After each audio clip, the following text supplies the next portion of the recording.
दिया है कि आप नहीं करेंगे कार्रवाई की तो मैं अन्न के साथ जल का भी त्याग कर दूंगा। अब यहां से पीड़ितों के लिए 50 लाख रुपए लेकर ही उठूंगा। अगर मुझे जेल डालो या हॉस्पिटल में डालो, अनशन मांगे माने जाने तक चलता रहेगा। आने वाले 2 अक्टूबर को गांधी जयंती पर मेरा अनशन को 21 दिन हो जाएंगे। उस दिन सभी एसडीएम कार्यालयों पर धरना दिया जाएगा। ऐसा नरेश मीणा जी 6 दिन से सत्याग्रह पर बैठे हैं और पीड़ित परिवारों के मुआवजे के लिए मांग कर रहे हैं। आज इनका मौन सत्याग्रह और जो बात है वो मीडिया के सामने आपके सामने रख दी है और आगे का संघर्ष जारी है।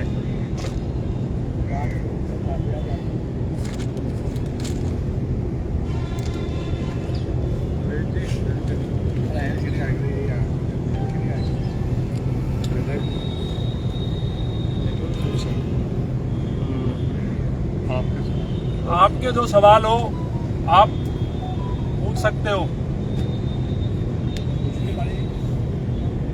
सरकार हटाना क्यों चाहती है पीड़ितों को? सरकार इसलिए हटाना चाह रही है कि सरकारों को लग रहा है कि हमारे ऊपर दबाव बन रहा है और जो ये 6 दिन से सत्याग्रह चल रहा है ये आग की तरह फैल रहा है। सरकार को डर है कहीं ये आग बढ़ते बढ़ते पूरे प्रदेश में ना फैल जाए और सरकार नरेश मीणा जी के सत्याग्रह से बिल्कुल डरी हुई है और सरकार की मंशा नहीं है कि वो पीड़ित परिवार को मुआवजा दे और सरकार इस पे दबाव बढ़ाने का काम कर रही है कि आप यहाँ से इस धरने को हटाओ और नहीं तो कार्रवाई करेंगे। नरेश जी ने कह दिया है कि कार्रवाई के लिए तैयार है लेकिन धरना नहीं हटेगा। चाहे अस्पताल भेजो चाहे जेल भेजो और आखिरी सांस तक ये लड़ रहे हैं और 2 अक्टूबर को जब 21 दिन होंगे तो एसडीएम कार्यालय पर धरना भी रहेगा और संघर्ष जारी है। और सवालों बताओ। जी कहा जा रहा है कि आपने यहाँ पर बिना परमिशन के आप धरना दे रहे हैं, आगे भी आपको परमिशन 3 दिन तक दी थी, उसके बाद रोज परमिशन मांग रहे नरेश, रोज परमिशन मांग रहे दिल्ली और वो उसके बाद में वो उसका जवाब नहीं दे रहे, परमिशन नहीं दे रहे। परमिशन का मैं जवाब दूंगा आपको। 4 महीने हमने यहाँ धरना दिया, हनुमान बेनीवाल जी के साथ में हम बैठे रहे। जब तो नहीं आए कमिश्नर साहब परमिशन के लिए, जब भी तो हम बैठे थे। और शहीद स्मारक पर अनिश्चितकालीन धरनों के लिए कब परमिशन देती है पुलिस, बताओ मेरे को। आज तक परमिशन नहीं देती। परमिशन का सरकार का बहाना है कि परमिशन के नाम पे नोटिस भेजकर डराकर कार्रवाई कर हटा दे। लेकिन सरकार ये भूल रही है कि नरेश मीणा वो व्यक्ति है जो 8 महीने तो एक लगातार जेल में रह के आया, 40 दिन अलग से जेल में रह के। डरने वाला व्यक्ति नहीं है, तो कोई डर नहीं है। इसका कारण क्या लग रहा है आपको? सरकार क्यों नहीं दे रही परमिशन? सरकार को डर है कि अगर हम परमानेंट परमिशन दे देंगे तो शायद हम कुछ कर नहीं पाएंगे और मांगे हमें माननी पड़ेंगी। इसलिए सरकार डरी हुई है और डरी हुई सरकार फिर कुछ भी कर सकती है। लाठी के दम पर, पुलिस के दम पर सरकार इस धरने को खत्म करना चाहती है तो सरकार की आज तक के इतिहास में सबसे बड़ी भूल होगी। और कोई सवाल हो बताओ।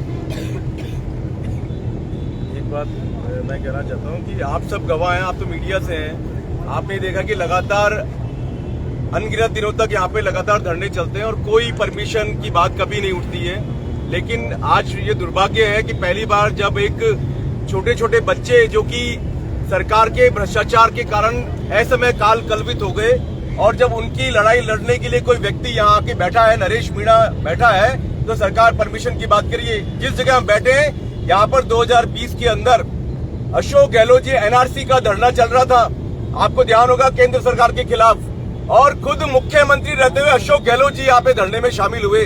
तो ये सब जो बातें हैं वो सिर्फ और सिर्फ आंदोलन करने वाले और जनता के हक की मांग करने वालों को सिर्फ उनके आंदोलन को कमजोर करने का एक तरीका है। लेकिन मेरा ये मानना है कि नरेश मीणा जी और जितने भी उनके साथी हैं, हम लोग हैं, हम कहीं पीछे नहीं हटेंगे। सरकार अगर इस तरह की हमारे सामने दुविधाएं और चुनौतियां खड़ी करेगी तो उनका मुकाबला करने के लिए हम तैयार हैं। और भाई ने कह दिया है कि अन्न त्यागा है, अभी जल भी त्यागेंगे और भाई नहीं त्यागेगा, हम सब लोग त्याग देंगे। इंकलाब जिंदाबाद, इंकलाब जिंदाबाद। हमारे धरने को समर्थन देने के लिए बड़े भाई साहब नगेंद्र जी जो पहुंचे हुए आपके सामने इन्होंने बात रखी है और लड़ाई में पूरी मजबूती से साथ है। भाई साहब को बहुत बहुत धन्यवाद। कौन सा बड़ा कार्यक्रम हो रहा है जिसकी वजह से आपको सही स्मारक खाली करना है? यहाँ बीच मत। जब पहले से यहाँ धरना चल रहा है और यहाँ आपने अनुमति दे दी, कोई बड़ा आपका यहाँ कोई कार्यक्रम हो रहा है जिसकी वजह से आपको या फिर कौन सा यहाँ वॉलेंस कर दिया, क्या कर दिया यहाँ लोगों ने?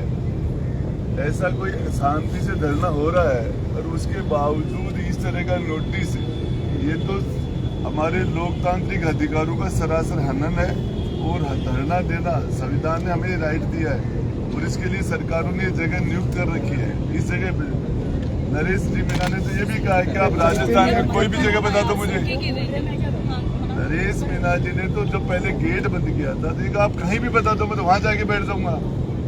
आप यहाँ से उठा रहे हो तो दूसरी जगह बैठा दो, लेकिन ये आप इन गरीबों की, इन आदिवासी समाज के लोगों की मांग मान लो, कहाँ दिक्कत आ रही है? यही तो बात है। और आप इसके लिए ये हॉस्पिटल की बातें करते हो, आप जबरन करते हो, तो जबरन सरकार कुछ भी करे, लेकिन ये सरकार की जारी नहीं। आप भूखे तो है ही इतने दिनों से, तब तक तो सरकार की तरफ से कोई ऐसा आदेश नहीं आ रहा है कि आपकी मांग मान ली जाएगी। अब आप पानी भी छोड़ने की बात कर रहे हैं। ये अनशन शरीर, अपने शरीर को छोड़ने का पार्ट है। ये तो डेमोक्रेसी में है। प्रताप सिंह कैरो ने भी अनशन किया था, उनका शरीर चला गया। और हमारे छाबड़ा जी थे पूर्व विधायक, उन्होंने बहुत से एग्जाम्पल आपके साथ, बहुत के साथ है, उनमें भी ये भी है सरकार यदि मारना चाहिए तो मारेगी।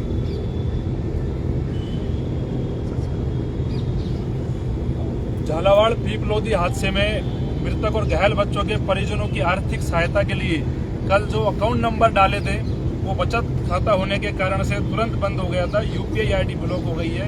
आज नया खाता खुलवाया। जो भी साथी उन मासूम बच्चों के परिजनों की आर्थिक मदद करना चाहते हैं वो निम्न प्रकार से कर सकते हैं। अकाउंट नंबर गोकुल नारायण मीना और अकाउंट नंबर सारी डिटेल यहाँ है। मैं चाहूंगा कि मीडिया के साथी भी इस अकाउंट नंबर को तमाम लोगों तक पहुँचाने का काम करें। जो भी पीड़ित परिवार है उनको मदद मिल सके, क्योंकि सरकार तो बेशर्म हो चुकी है, लेकिन राजस्थान की जनता अगर चाहेगी तो 50 लाख की हम मांग कर रहे हैं। मेरे को लगता है कि 24 घंटे में 50 लाख का डोनेशन हम आराम से इकट्ठा कर सकते हैं। तो इसमें आप सबका सहयोग रहेगा और जल्दी मांग पूरी होगी। यदि अभी तक कितनी राशि इकट्ठी? अभी हमने गिनती नहीं की है, लेकिन हम नरेश मीना को इस धरोहर को, हमारे इस आदमी को, इस लड़ाके को हम दुनिया से नहीं जाने देंगे। सरकार यदि नहीं करेगी तो हम आगे आके इसके लिए हमारे समाज के पंच पटेल हैं और लोग हैं, और इस राशि 50 लाख रुपए के लिए नरेश मीना को हम मरने नहीं देंगे। हम भी हमारे लेवल पर, लेकिन सरकार जबरदस्ती नहीं कर सकती। एक और बात सामने आ रही है, जब यहाँ पर सारे लोग इकट्ठे हुए थे नरेश मीना के समर्थन में, उस दिन एक गाना भी बड़ा चला था कि नेपाल जैसी स्थिति कर देंगे हम यहाँ पर। बिल्कुल ये कोई नेपाल में किसी एक व्यक्ति ने वो स्थिति नहीं की थी। वो जैन जी जब जग गया था, खड़ा हो गया था, तो बांग्लादेश में किसने कर दी थी? कोई एक व्यक्ति है क्या? वो तो यूथ है 17 से 27 के बीच का जब यूथ खड़ा हो जाए तो कौन रोकेगा? आप रोकोगे, मैं रोकूंगा। लेकिन वो गाना यहाँ पर गा रहे हैं। अब गा रहे हैं तो वो भी उनका वो है, मैं भी उसमें सहमत हूँ।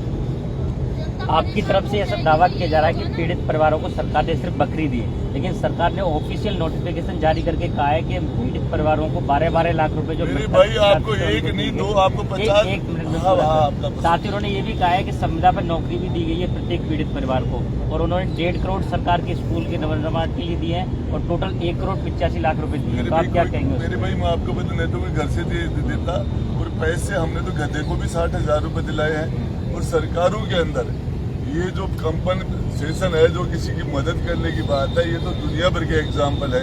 50-50 लाख लोगों को भी रुपए दिए गए हैं। इससे ज्यादा 10, 20, 25 लाख रुपए हम हमारे झुंझुनू में शेखावाटी में जब करते हैं एजुकेशन, तो 5 लाख रुपए तो कोई भी बिजली से सोर्स से खत्म हो जाता है, उसको 5 लाख रुपए मिलते हैं एक्सीडेंट का। तो ये तो सारा प्रोसीजर है, उसमें सरकार कर दिया। आप करो, सरकार ने वो कर दिया। बात पकड़ी वो दिए, बकरी हमारी औकात दिखाने के लिए दे दी गई है कि तुम्हारी औकात ये है। इसमें भी उनका यह है कि बकरी सरकार की तरफ से दी गई है। सामने आया जिसमें बता रहा है कि स्थानीय लोगों द्वारा बकरियां। मैं आपको अखबार में ये भी दिला दूंगा, कलेक्टर ने इशू की थी वो बकरियां। दूसरी बात, करोड़ रुपए भी दिए, प्लेन कलेश जो हो गया उसके अंदर जो मृतकों को 1-1 करोड़ रुपए भी दिए हैं। तो सरकार ने वो भी सरकार ही ने तो किया है। दिला दो, आप 50 दिला दो।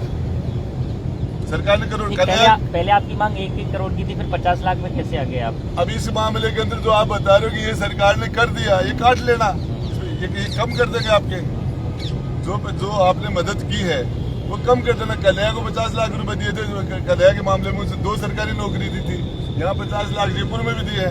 और इसके लिए मैं भी आपको बता दूंगा, और भी 20-25-50 एग्जाम्पल हम आपको और दे देंगे जिनके अंदर ये। सरकार की तरफ से ऐसा भी दावा किया जा रहा है कि जो पीड़ित परिवार थे उन्होंने शांति से राशि स्वीकार कर ली थी, लेकिन बाद में अब आप और तो स्वीकार कर लेंगे। अच्छा नहीं, अब ये यहाँ ये भी कर रहे तो पीड़ित परिवार यहाँ बैठा है ना, आपने पीड़ित परिवार को, तो पीड़ित परिवार यहाँ से क्यों आया? आपने जब ये सारा कर दिया तो पीड़ित परिवार को झालावाड़ से यहाँ क्यों आना पड़ा? रोक लेते। पूर्व मुख्यमंत्री जी वसुंधरा जी का क्षेत्र था, बोले बाहर के आदमी नहीं आएंगे हमारे यहाँ, ये हमारा झालावाड़ का परिवार है, तो फिर वो परिवार यहाँ क्यों आया राजधानी में? कैबिनेट मंत्री करोड़ीलाल मीणा ने और निर्मल चौधरी ने भी अपनी स्वयं की राशि दी है उनके लिए 1 लाख रुपए। क्या आप भी ऐसा देने की कोई मंशा रखते हैं? मैं मेरी 1 महीने की पेंशन देता हूँ। इंकलाब जिंदाबाद। हमें अप्रिशिएट करते हैं, कह रहा हूँ मैं आपको। नहीं, मैं तो कहूँगा कि पीड़ित परिवारों को, आपको भी पूरे मीडिया जगत को भी मदद करनी चाहिए। मैं मेरी 1 महीने की पेंशन जो मुझे मिलती है, उन्होंने कितने दिन की दी है? उन्होंने 1 लाख रुपए दिए। मैं किरोड़ीलाल जी अपने 1 महीने की देता हूँ, बाकी के लोग देते हो।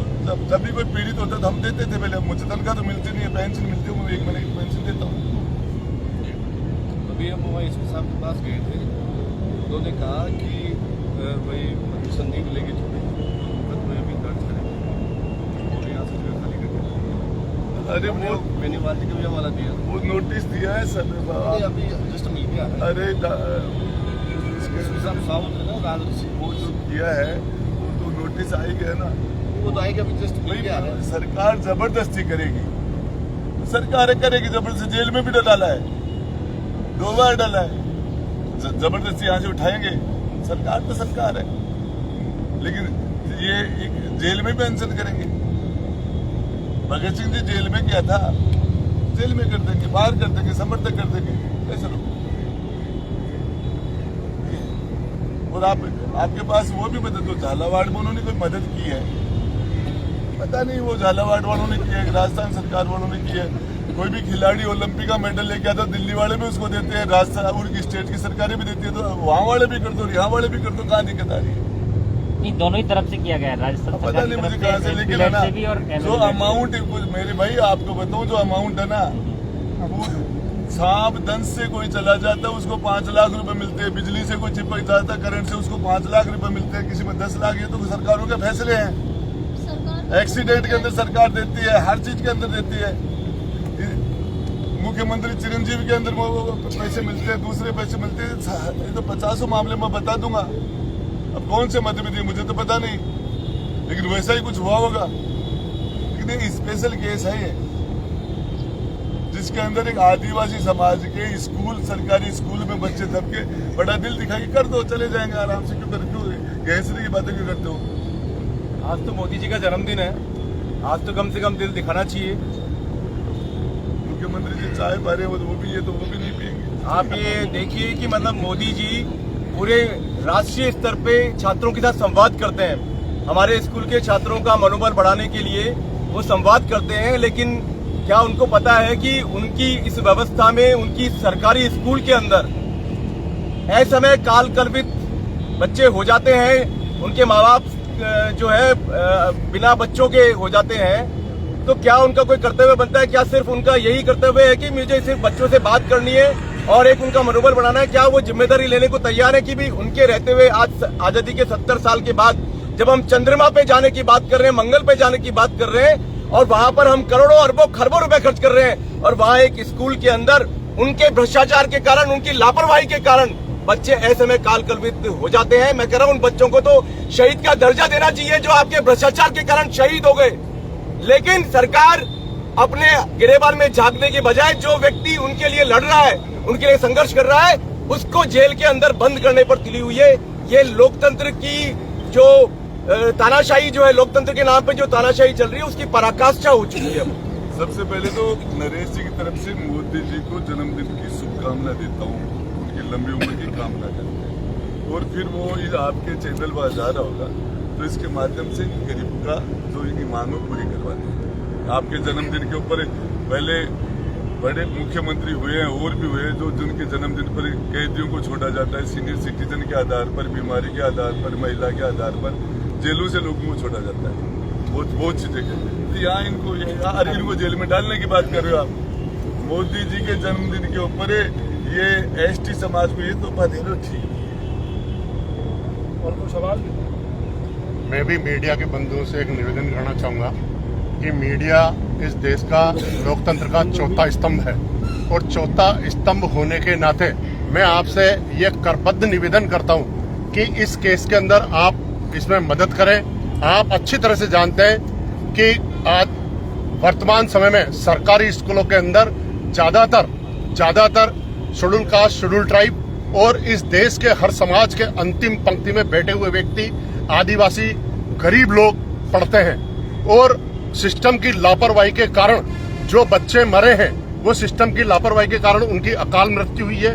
और हमारे भाई नरेश जी की यही मांग है और हम सबकी यही मांग है कि राजस्थान के अंदर जो अकाल मृत्यु अब तक जिनकी हुई है उनमें सबसे ज्यादा जिनको मुआवजा दिया गया है वो मुआवजा इनको भी दिया जाए। जिस तरह से कि कन्हैया लाल जी की मृत्यु में अकाल मृत्यु हुई थी, उनको 50 लाख रुपए दिए गए और संबल प्रदान करने के लिए उनके दोनों बच्चों को सरकारी नौकरी दी गई।